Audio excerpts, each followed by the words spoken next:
What is going on today, guys? It's another video from Hazmat Trucker, and today I wanted to talk about job hopping. Quick side note before I jump into that, though, I'm using new headphones, so let me know how the sound quality is, if it's better or worse than the previous videos. Just in the comment section down below, I'm going to give this a try and see if this is much better, or maybe I need to change them out to something else. But if they were handing out titles in relation to who had job hopped the most, I would probably be nicknamed Bugs Bunny, because I have job hopped quite a bit in my trucking career over 4.5 years, and I'm really not proud of it at the end of the day. And I get people job hop for different reasons. Some were valid, some are not. Things happen, but ultimately, when I look back at my trucking career, I regret quite a bit of it, and I wouldn't have job hopped not even half as much as I did, even if I viewed it as a valid excuse to leave a job. Ultimately, for me at the time, it came down to three different reasons why I was job hopping so much. And so let's get into it. The first reason is when I first started in trucking, I did not treat trucking as a career. And I've mentioned this in a previous video, but I treated trucking as just another job, just another way to pay the bills, and I didn't take it seriously at all. And so I didn't have any plans on how I was going to make the most out of it. I didn't do any research into it until I was forced to later on, because of a financial situation that forced me to reconsider what I was doing with my life about 2.5 years later, after I'd gotten into trucking. I just didn't take it seriously at the end of the day, and I didn't treat it seriously. Also, the second contributing factor to why I job hopped so much was because at the time I started in early 2021. The job market back then, what pretty much across the nation, was amazing. We were just coming out of COVID, or COVID was still going on. The job market was so great back then that I was able to get a job without even technically having a CDL. All I had was my permit. I didn't even have my full license yet. I had gotten trained by my dad to drive a manual. He still had a truck at the time from when he was doing his owner-operator stuff. And I learned how to drive his manual Peterbilt, and then I went in, got my permit, did all the written tests, and then I basically started, as soon as I got my permit, I started applying to jobs, and I got interviews, and people were calling me left and right, even though I technically didn't even have my full license yet. And so I got hired by a local lumber company, and they trained me for a few weeks.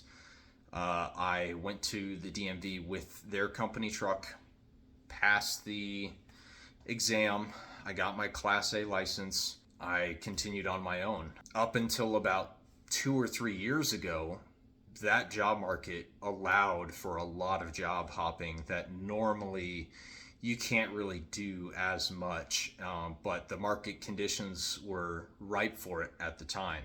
And so I was more or less getting away with it to a certain extent. The third reason I job hopped so much, and the third reason it ultimately was bad for me, was because I had done it so much. I had gone from job to job so frequently that I was not able to work for better employers, because the better employers, such as Gemini Motor Transport, generally they don't hire job hoppers. They don't. They frown upon it, and for good reason. It shows that you don't have the willingness to stick through when things get tough. I certainly didn't for the first several years of my trucking career. Up until about 2.5 years ago, I was also, on top of that, not budgeting for my personal finances, and I was living above my means.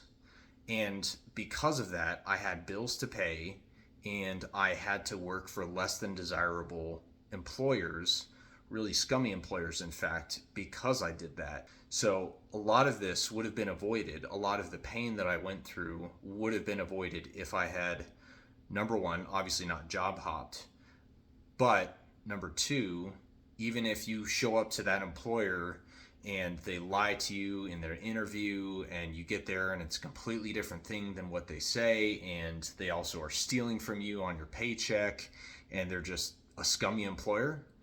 I didn't have the savings because I was not budgeting and I was living above my means to be able to tell that employer to kick rocks. I couldn't go to another employer because I had to have a paycheck coming in. There always had to be money coming in. Otherwise, I was going to be able to pay for even the basic things of housing and utilities, let alone food or the debt that I was accumulating. So if you take nothing else away from this video, is if you put yourself in a financially good position to where you have a 6-month emergency fund, even if you get into one of those scenarios where you have to work for those scummy employers, you can then be able to tell them to screw off and walk from the job. Now, I don't recommend that every time, but the 3 things that I wasn't doing, which was budgeting, keeping money in savings and building my savings to a 6-month emergency fund, on top of doing research into these companies that I was going to work for, that would have saved me so much pain across the first few years of my trucking career. Hopefully you guys can do those things, and I'll be doing budgeting videos and other personal financial videos later on, but hopefully you can learn from my mistake and not be forced to work for scummy employers. That being said, when I had my oh crap moment, which was a couple of years ago, and I got into a financial situation where I needed to reevaluate what I was doing with my trucking career and started to finally plan and treat it as a career, not just jobs. And I started to go down the hazmat route, and I decided that's what I was going to do. And eventually I wanted to try and haul fuel. Then I started building some steam, and I laid out a roadmap for how to get there, got my endorsements, started to get my hazmat experience, and then after I had built some time in reputable employers like Pilot, and I also had built some relationships with people who also worked here at Gemini Motor Transport and had proved my work ethic, at that point I was able to come to what is, in my opinion, the best place to work, or the best place to haul fuel at, which is Gemini Motor Transport. But I had to do those things first, and I had to have my I'm tired of being sick and tired moment. So going back, I actually had to count up all the different trucking jobs that I have, and I did flatbed work for my first job, Cisco after that. I did some regional work for a reefer company. I did construction work.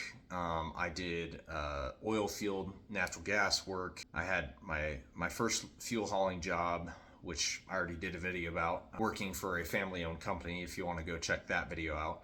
And then I worked for Pilot, and then I came here to Gemini Motor Transport. So this is technically job number 8, and God willing, this is the last job that I'll ever have. If you guys disagree with me, you can always put it in the comment section down below. We can have a discussion about it. Again, I'm not saying that every time that you leave an employer it's a bad thing, but bottom line is, the more stable your resume is, and the more connections you have, and the better your reputation is among your coworkers and the guys that you see at the loading racks, the more likely it is that you're actually going to land a job at a top company. If you found this video helpful, please give me a like and subscribe, and I will see you guys on the next one. God bless.